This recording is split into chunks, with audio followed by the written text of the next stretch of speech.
할렐루야. 여러분, 예수 믿고 사람이 완전히 변하는 경우가 있죠. 전혀 새로운 사람으로, 달라진 사람으로 바뀌는 경우가 있는데, 여러분 왜 그러냐면은 말씀의 씨앗이 그 사람의 심령 안에 심겼기 때문에 그렇습니다. 예수님께서 사람의 그 마음을 밭으로, 또 하나님의 말씀을 씨앗으로 비유를 하셨는데, 이 씨앗 안에는 엄청난, 그 눈으로 보기에는 요만한 씨앗인데 나중에 자라고 보면은 그야말로 어마어마한, 그러니까 이 씨앗 안에는 엄청난 생명의 능력이 있는 것입니다. 주님이 30배, 60배, 100배라고 표현을 하셨지만 그 씨앗 안에는 우리가 상상을 초월하는 그런 능력이 숨겨져 있다는 것을 표현해 주신 것입니다.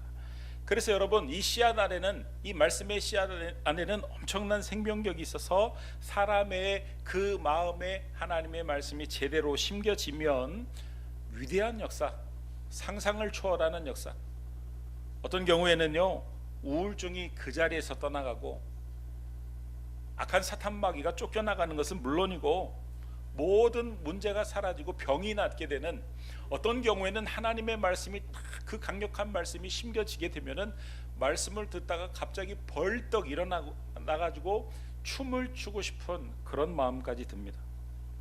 예수님께서 사람의 그 마음의 네 가지 밭을 비유를 하셨죠. 하나는 길가밭, 하나는 돌짝밭, 하나는 가시떨기밭, 그리고 옥토, 이렇게 밭은 사람의 마음이고 씨는 하나님의 말씀이다. 그런데 저는 오늘 이 네 가지 밭 중에서 가시떨기밭 한 가지 밭만 집중적으로 살펴보기를 원하는데, 왜냐하면 오늘날 교회 안에 있는 그 밭 중에서 제일 많은 마음밭이 가시떨기밭이기 때문에 그렇습니다. 마가복음 4장 7절 말씀을 보면 이렇게 되어 있습니다. 우리 같이 한번 읽어보겠습니다. 시작. 더러는 가시떨기에 자라매 가시가 자라 기운을 막음으로 결실하지 못하였고, 가시떨기 밭에 씨앗이 떨어지게 되면 가시가 점점 자라면서 기운을 막아 버린다는 거예요. 그래서 자라지 못하게 하고 결실하지 못하게 한다는 것입니다. 여러분, 마음밭이 가시떨기 밭인 사람은요 말씀을 듣고 은혜는 받습니다. 표면적으로는 문제가 거의 없는 것처럼 보입니다. 교회도 잘 다닙니다. 그런데 결정적으로 뭐에 문제가 있냐면 열매를 맺지 못한다. 나무의 목적은 자라는 게 목적이 있는 것이 아니라 열매의 목적이 있는데 열매를 더 이상 맺지 못한다는 것입니다. 그런데 우리 예수님께서는 열매를 맺지 못하게 방해하는 그 가시의 정체에 대해서 다행히도 구체적으로 우리에게 알려주셨어요. 그 가시의 정체가 도대체 뭐냐? 마가복음 4장 18절에서 19절 말씀을 보면 제가 번호를 다 매겨놨어요. 1번, 2번, 3번이 그 가시의 정체입니다. 첫 번째가 뭐냐면, 우리 같이 한번 읽어보겠습니다. 시작. 우리 또 어떤 이는부터 읽어보겠습니다. 시작. 또 어떤 이는 가시떨기에 뿌려진 잔이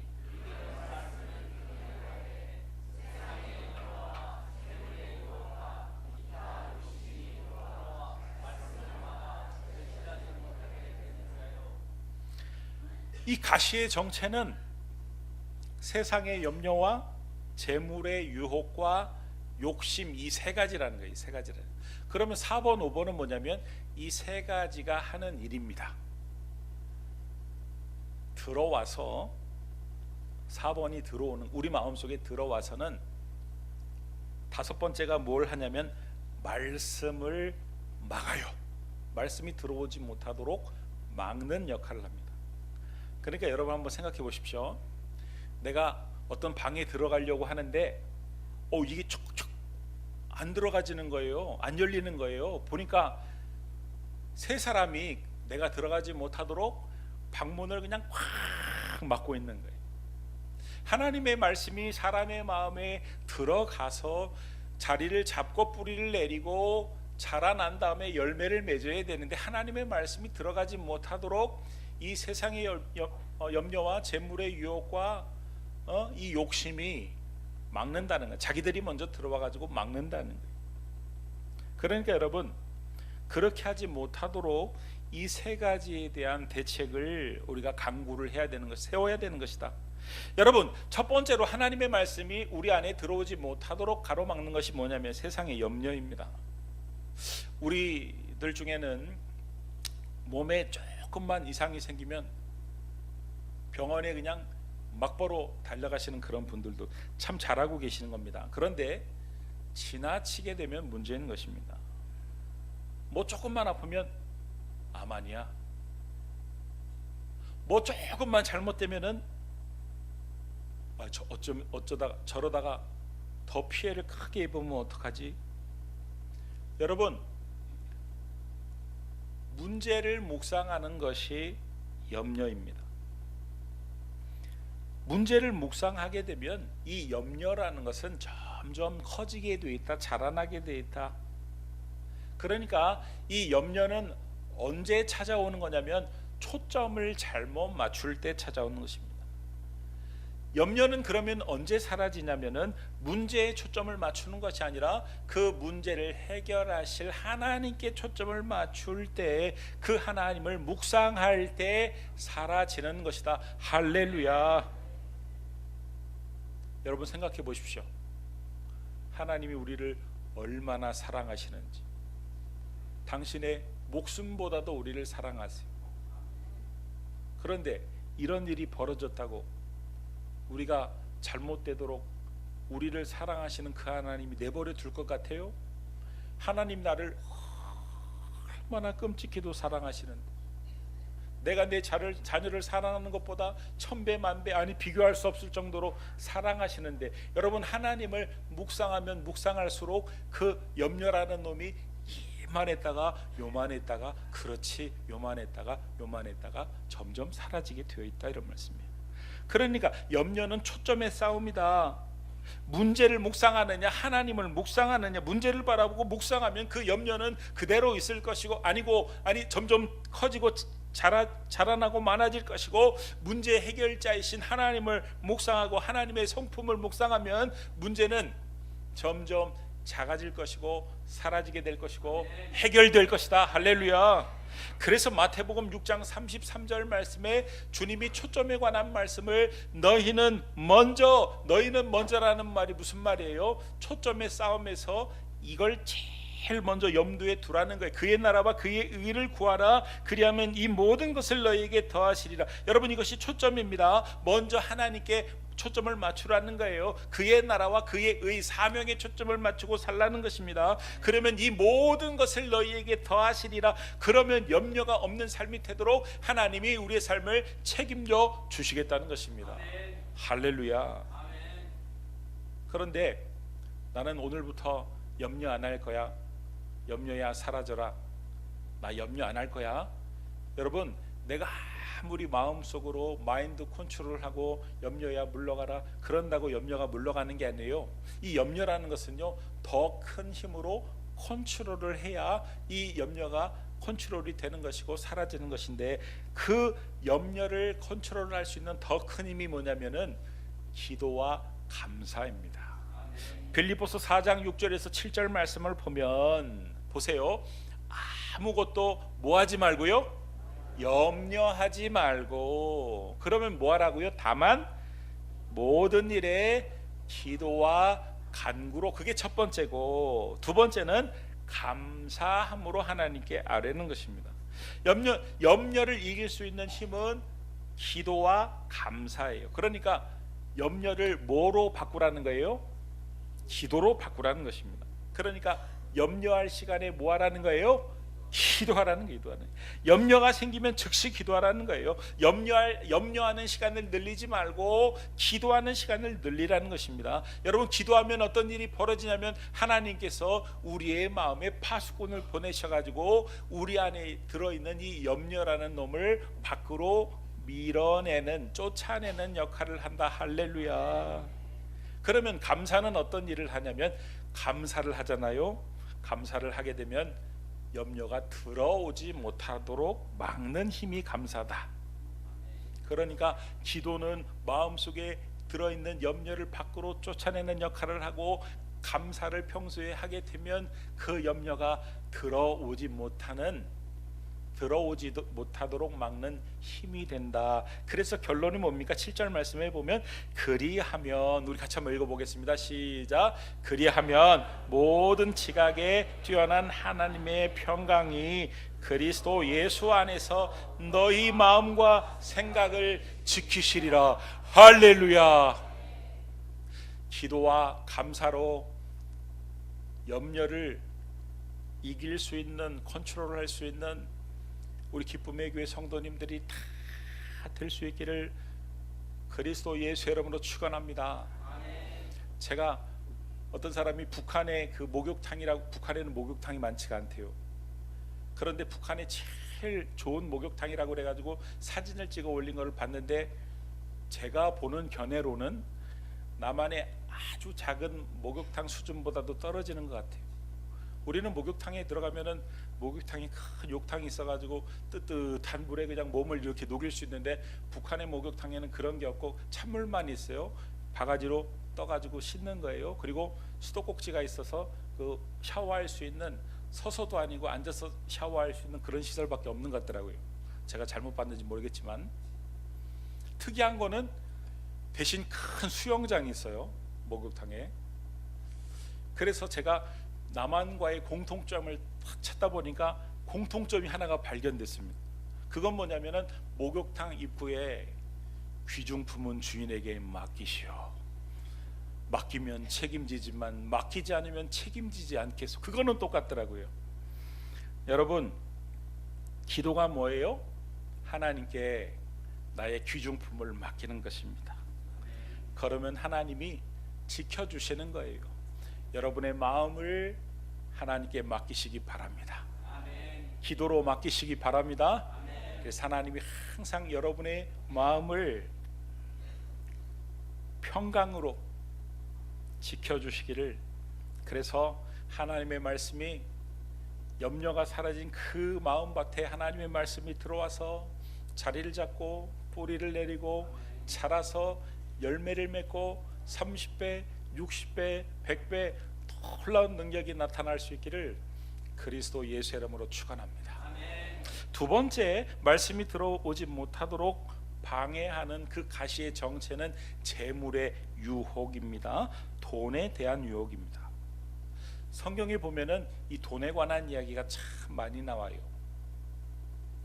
특별히 마태복음 6장에 보면은 예수님이 아예 돈에 대해서 가르침을 베풀어 주시는데, 예수님의 가르침의 핵심은 그 돈을 땅에 쌓지 말고 하늘에 쌓아라, 이렇게 말씀을 하시는데, 갑자기 생뚱맞게 주님이 성경을 읽다 보면 눈 얘기를 갑자기 합니다. 돈 얘기를 하다가 눈 얘기를 합니다. 전혀 매치가 안 돼요. 이게 도대체 갑자기 돈 얘기하다가 왜 눈 얘기하시지? 마가복음 6장 22절에서 23절 말씀을 보면은 눈에 관한 이야기를 갑자기 느닷없이 돈 얘기하다가 꺼내시는데, 우리 같이 한번 읽어보겠습니다. 시작. 눈은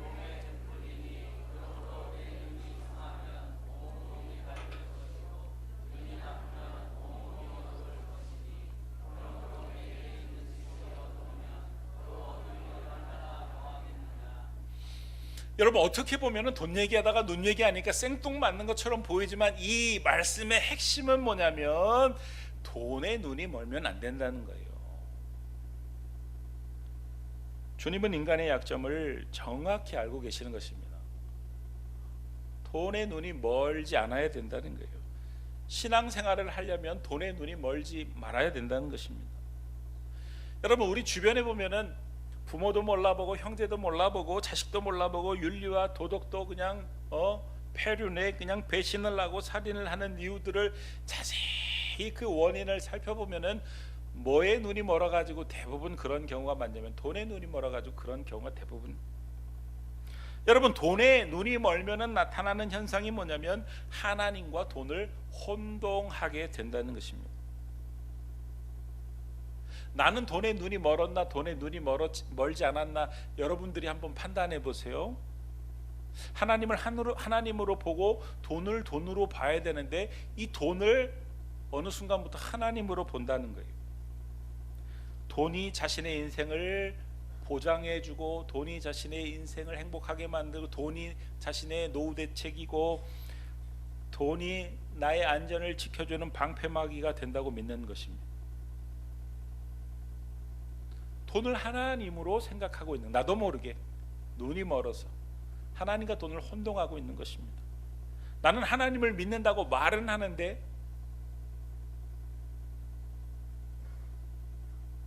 돈을 하나님처럼 생각하고 있는 것이죠. 돈을 하나님처럼 생각하는 사람들이 주로 이런 말을 잘합니다. 돈이면 다 된다. 돈으로 안 되는 일이 뭐가 있냐. 돈이면 다 통한다. 그렇게 돈 때문에 눈이 흐려지게 되면 사람을 볼 때도 돈으로 그 사람을 평가합니다. 돈이 많으면 괜찮은 사람, 돈이 없으면 별 볼 일 없는 사람. 자신을 평가할 때도 돈으로 평가합니다. 자기 주머니에 돈이 많으면 나는 꽤 괜찮은 사람, 자기 주머니에 돈이 없으면 왠지 비굴해지고, 돈으로 자신의 존재 가치를 결정합니다. 정말 그러냐, 이런 말씀이에요. 돈이 우리의 존재 가치를 결정하느냐? 여러분, 그렇지 않습니다. 이미 우리 한 사람 한 사람은 예수님께서 당신의 피값으로 사신, 당신의 목숨값으로 사신 어마어마하게 보배로운 존재들이다. 고귀한 존재들이다. 주님의 눈에는요, 당신의 피요, 당신의 목숨이요, 눈에 넣어도 아프지 않은 당신의 보배로운, 돈이 있고 없고가 아니라 그런 건 전혀 문제가 되지 않는 보배로운 존재들이다. 그래서 하나님께서 당신의 자녀가 이 땅에서 사는 동안 돈의 눈이 멀지 않도록 최소한의 안전장치를 마련하셨는데, 그게 뭐냐면 11조예요. 11조. 말라기 3장 8절에서 10절 말씀을 보면 우리 같이 한번 읽어보겠습니다. 시작. 사람이 어찌 하나님의 것을 도둑질하겠느냐. 그러나 너희는 나의 것을 도둑질하고도 말하기를 우리가 어떻게 주의 것을 도둑질하였나이까 하는도다. 이는 곧 11조와 봉헌물이라. 도둑질하였으므로 너희가 저주를 받았느니라. 만군의 여호와가 이르노라. 너희의 온전한 11조를 창고에 들여 나의 집에 양식이 있게 하고 그것으로 나를 시험하여 내가 하늘 문을 열고 너희에게 복을 쌓을 곳이 없도록 붙지 아니하나 보라. 아멘. 온전한 11조는 쉬운 게 아닙니다. 하나님이 돈이 없어서 11조를 요구하시는 게 전혀 아닙니다. 하나님은 만물의 주인이세요. 그런데 우리에게 온전한 11조를 요구하는 것은, 내가 너의 온전한 하나님이 되기 위해서는 네가 돈의 눈이 멀지 않아야 된다는 의미로 온전한 11조를 내게 하시는 것이다. 여러분, 여러분의 자녀가 돈에 눈이 멀어가지고 갑자기 행동을 아주 그냥 애미애비도 못 알아보고 함부로 한다면 그걸 지켜 바라보는 부모의 마음이 얼마나 찢어지고 아프겠느냐, 이런 말씀이에요. 하나님도 마찬가지예요. 당신의 자녀가 돈에 눈이 멀어가지고 예배드릴 시간을 빼먹고 일을 한다고 나가고 하나님과 멀어지는 방법을 선택한다면, 돈이 눈에 먼 그 자녀를 바라보는 하나님의 마음은 얼마나 갈기갈기 찢어지겠느냐, 이런 말씀이에요. 그러니까 여러분, 돈에 눈이 멀지 않도록 항상 우리는 눈을 닦아야 된다. 어느 시간에 닦아야 된다? 예배 시간에 닦아야 된다. 그러니까 지금 이 예배 시간은 돈에 눈이 멀지 않도록 우리의 눈을 닦는 시간이다, 이런 말씀. 그래서 하나님을 하나님으로 정확히 보고 돈을 돈으로 볼 수 있는, 돈의 눈이 멀지 않음으로 말미암아 말씀이 우리 안에 들어올 수 있고 말씀이 우리 안에 들어와서 자리를 잡을 수 있고 자랄 수 있고 열매를 맺을 수 있는 그런 귀한 신앙인들이 다 될 수 있기를 주님의 이름으로 축원합니다. 마지막으로 말씀이 들어오지 못하도록 방해하는 그 가시의 정체는 뭐냐면 욕심입니다. 욕심. 여러분, 인간의 불행은요 부족함 때문이 아니라 사실은 넘쳐 흐르기 때문인 경우가 참 많습니다. 가난한 부모를 둔 자녀들은 대부분 다투지 않는데, 그러나 부자 부모를 둔 자녀들이 혈투를 벌이는 이유가 도대체 뭡니까? 욕심 때문이에요. 여러분, 세상은 좀 더 많이 가지면 행복할 것이라고 말하지만 여러분, 거짓말입니다. 지금 한국은 경제적으로 매우 풍요로운 시대를 살고 있지만 이전보다 행복하십니까? 라고 질문을 하면 자신 있게 대답하는 사람이 적습니다. OECD 34개 국가 중에서 우리나라의 행복 지수가 몇 위인지 아십니까? 33위입니다. 자살률 세계 1위. 잘 살면 잘 살수록 행복 지수가 높아야 되는데, 우리보다 더 잘 사는 프랑스가 우리보다 행복 지수가 더 낮고, 우리보다 잘 사는 영국은 우리보다 더 낮고, 제일 꼴찌 100위 이하로 처진 나라가 미국입니다. 여러분, 왜 나는 불행하다고 느끼느냐? 물질이 풍요로워지면서 내 안에 있는 욕망도 부풀어 올랐기 때문이다. 좀 더 많이 가지고자 하는 욕망이 우리를 불행으로, 비극으로 몰아가고 있는 것이다. 그러니까 여러분, 이 욕심을 잘 다루지 않으면 하나님의 말씀이 들어갈 수가 없는, 그 욕심 때문에 들어갈 수가 없는 거예요.